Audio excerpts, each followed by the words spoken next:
Selamun Aleyküm aziz din kardeşlerim. Akşam şerefiniz hayırlı olsun.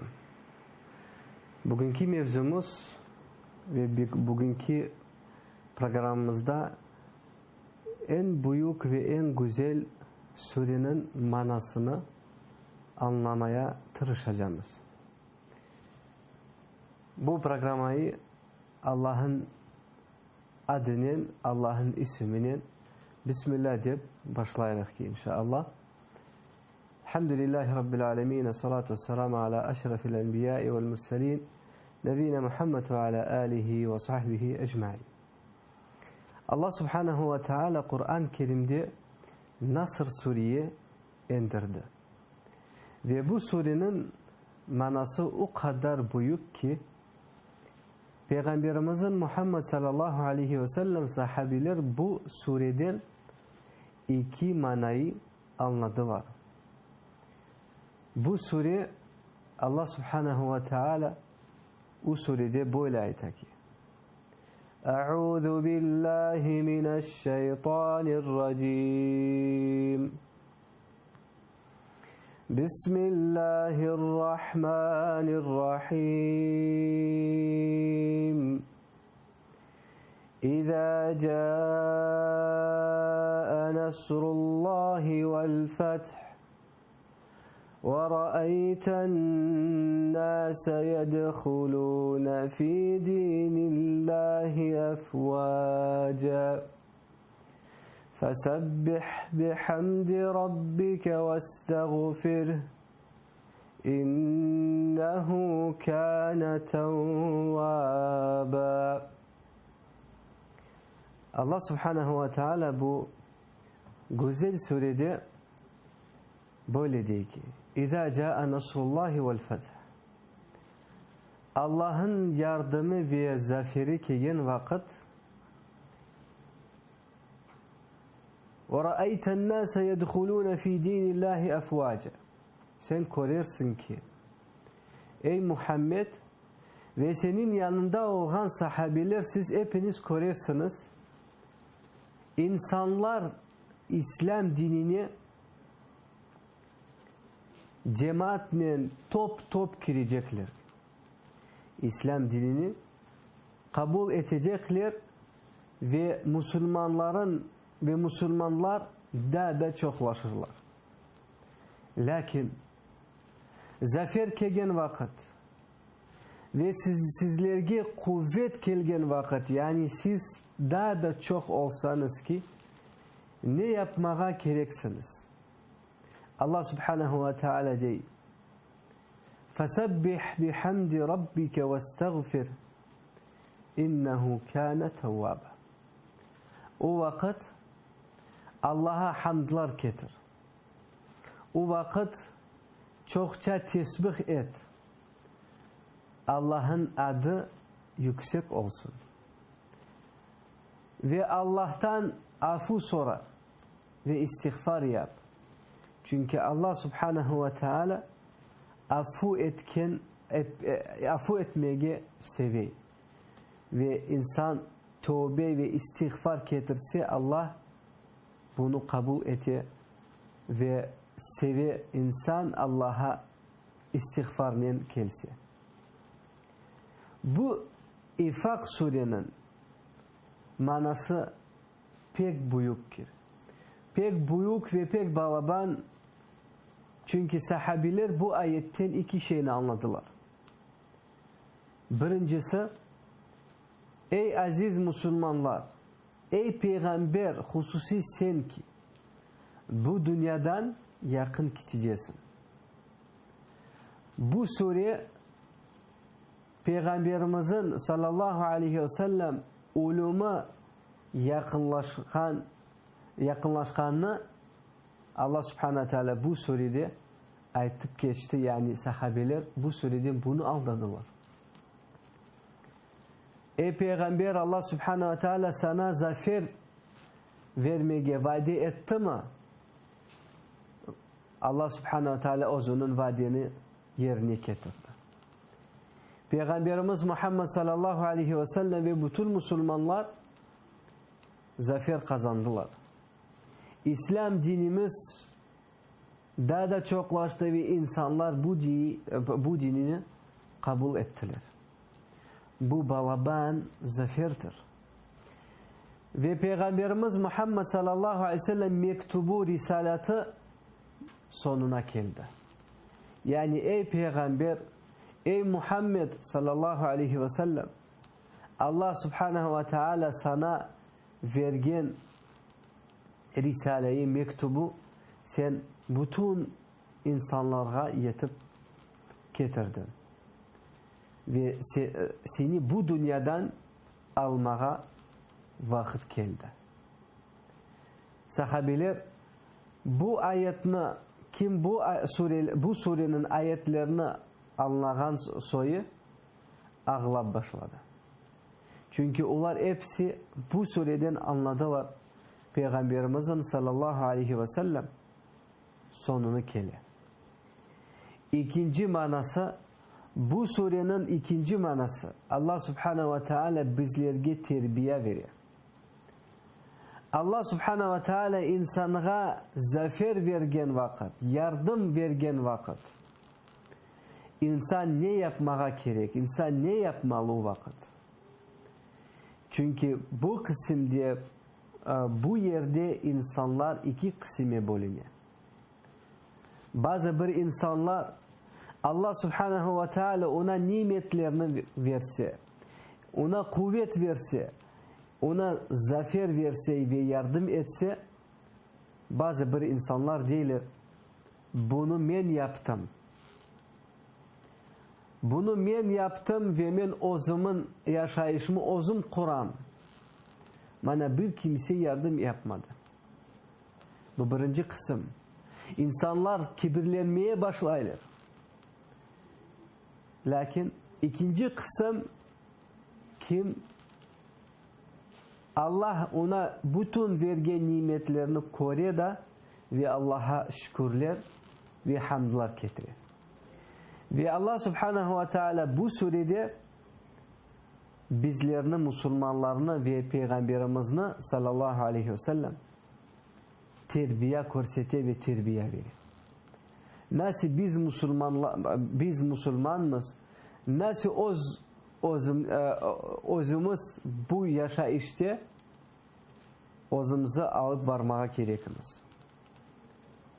Biz zafer kazansak ya da bir balaban insan olsak, ticaretten uğraşsak ya da insan bu dünyada nasıl istegen katlarını insan yetip varsa onlara ve nasıl zaferler kazansa, nasıl Allah subhanahu teala ona yardımlarını verse, insan o dakikada Allah'a hamd getirmeye gerek ve istiğfar yapmaya gerek. Allah subhanahu ve teala de وَرَأَيْتَ النَّاسَ يَدْخُلُونَ فِي دِينِ اللّٰهِ أَفْوَاجًا. Ey Peygamber, ey Müslümanlar, şahit olunuz. Bu din, İslam din daima çoklanacak. Ve biz buna şahitimiz. Çünkü şimdiki zamanda İslam dinimiz o takım Arapların dini değildir. O takım Türklerin dini değildir. O takım Kırım Tatarların dini değildir. O Allah'ın dini, kaysini Allah subhanahu teala bu dünyaya iyi verdi. Ve bütün insanlardan bu dini kabul edecek. Ve şimdiki zamanda görüyoruz. Müslüman olmayan soyları İslam dinini kabul ederler. Ve bu din daha da çoklaşar. Ve Allah subhanahu ve teala diyor وَرَأَيْتَ النَّاسَ يَدْخُلُونَ فِي دِينِ اللّٰهِ اَفْوَاجًا. Sen görürsün bu dinge çok insanlar girecekler. Lakin sonu nedir? Bu kıvancın sonu nedir? Ne yapmalı gerekimiz biz? Ve Allah subhanahu teala bizlerge Kur'an-ı Kerim'de terbiye veriyor. Allah diyor فَسَبِّحْ بِحَمْدِ رَبِّكَ وَاسْتَغْفِرْ. Allah'a hamd ve Allah'a şükür getir. Nasıl Allah'a hamd ve şükür getirmeye kerekimiz. Birinciden hamdın ve şükürün getirmek amelden gerek. Allah subhanahu wa ta'ala misal için seni bay etti. Sana baylık verdi. Bu baylığın Allah'a şükürü nedir? Bazı bu insanlar diyorlar, men sözünün şükür desem Allah'a bana yetti. Böyle bilirler. Lakin en doğrusudur, Allah subhanahu wa ta'ala seni bay etse bilmeye gereksin. Allah subhanahu wa ta'ala senden şükürünü o vakit kabul eder. Sen zekatını ve sadakayı maldan çıkarsan. O vakit Allah subhanahu wa ta'ala bu amelini şükür deyip sayar. Ve sen sözünün de aytsan, ey Allah'ım sana çok şükürler olsun ki o vakit bu şükür, yani sözünün aytkan şükürlerin Allah sen amelden tasdiklaysın. Ve Allah subhanahu wa ta'ala o vakit bu şükürünü kabul eder. Allah misal için sana kuvvet ve sağlık verdi.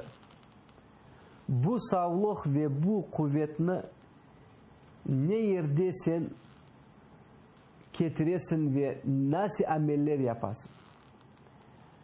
İnsan sağlığı olan vakitte ve kuvveti olan vakitte özünün takatını ve özünün kuvvetini Allah'ın yolunda masraf etse, o vakit Allah subhanahu teala insanın şükürlerini kabul eder. Aslında biz anlamaya gerekimiz. Şükür Allah'a getirmek, bu amel, özünün amellerinin Allah'a itaat yapmak bu şükürlerdir. Bu şükürdür ve ondan son sözünün Allah'a şükürler getirmek. Misal için Allah sana bugün bereket verdi mi? Allah bugün sana evlat verdi, baylık verdi, mal verdi. Diyeceksin, Allah'ım bu her şey senden. Allah bugün sana yemek verdi. Aşağın vakitte Bismillah deyip duayı okup ve aşağın son Allah'a hamd getirmeye gereksin. Ve bu Allah'a şükür getirmektir.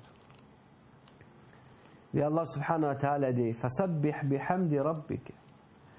O'zinin Rabbına hamdlar ve şükürler getir. Daima. İnsan elhamdülillah dese, Subhanallah dese, Maşallah dese, Allahu Akbar dese, bu bütün sözler şükür bildirgen sözleridir. Onun için Müslümanın ağzından daima ve her vakit bu sözler çıkmaya gerek. Misal için insan bir şeyini beğendi. O vakit demek gerek, maşallah nasıl güzeldir.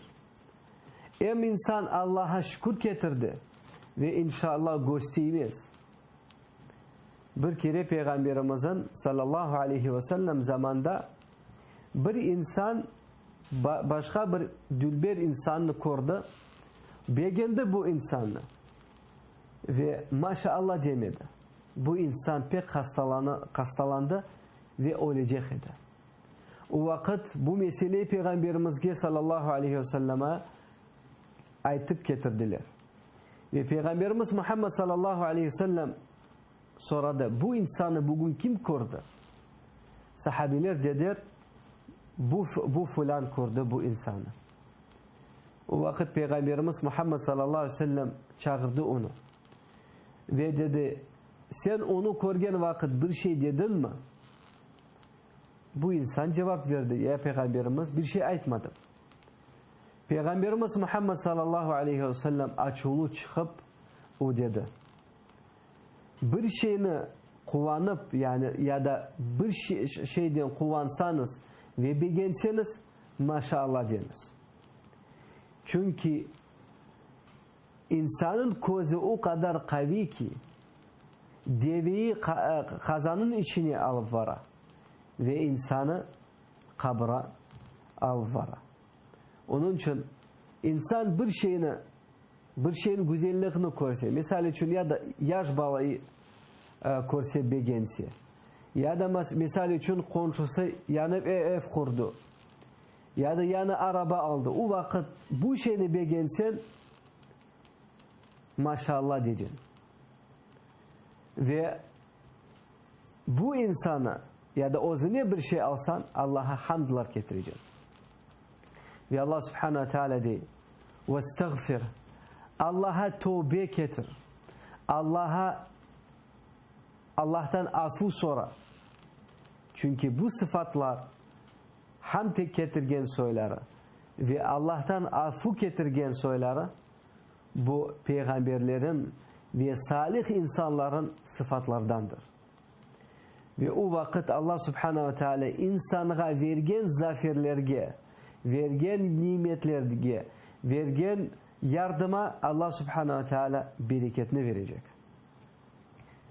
Müslüman daima her vakit bilmeye gerek ki ne kadar nimet sana bu dünyada düşmese her şey Allah'tandır. Lakin kibirlikten korkmak gerek. Peygamberimiz Muhammed sallallahu aleyhi ve sellem bir hadiste böyle dedi. Men kana fi kalbihi mithqalu zerreti min kibir la yedhulul cennete men kana fi kalbihi mithqalu zerreti min kibir. Cennetke girmez o insan kaysinin yürekte bir ifacık zira gibi kibirlik olsa. Bu insan hiçbir vakit cennetke girmez.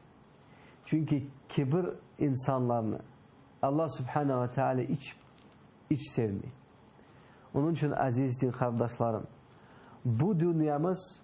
bu dünyamız Allah subhanahu wa ta'ala bu dünyada bizlerge çok nimetler veriyor. Ve bu nimetlerini biz her vakit Allah'tan alırız. Lakin özümüzü soracağımız. Men hakiki şükür etken insanlardandır ya da yokum. Onun için insan özüne aitse yok men Allah'a şükürler getirmeyeyim. O vakitte insana anlamak gerek. Allah'a şükür getirmesen Allah subhanahu wa ta'ala olgan nimetlerini çekip alır. Ve en büyük Allah'a şükürlerdendir bu namazdır. Günde 5 kere namaz bu en büyük Allah'a şükürdür. Allah bizlerge sağlık, Allah bizlerge kuvvet, nimet, rızık verdi. Bu bütün şeyleri Allah'a namaz kılgan vakitte Allah'a gösteremez. Ey Allah'ım bu bütün namazlar sen için ve vergen nimetler için. Aziz din kardeşlerim, bu Nasr suresi İfak sure olsa da lakin manası pek büyük ve pek mühimdir. Onun için Kur'an-ı Kerim'ni çokça okunuz. Özünüzün dininizni çokça bilmeye tırışınız. Ve en balaban bilgi ve en balaban ilimdir Kur'an-ı Kerim'izde. Allah'tan sorayım ki bizlerine Kur'an-ı Kerim'ni okumaya ve bilmeye nasip eylesin. Ve Allah'tan sorayım ki hepimizge olgan günahlarımızı bağışlasın.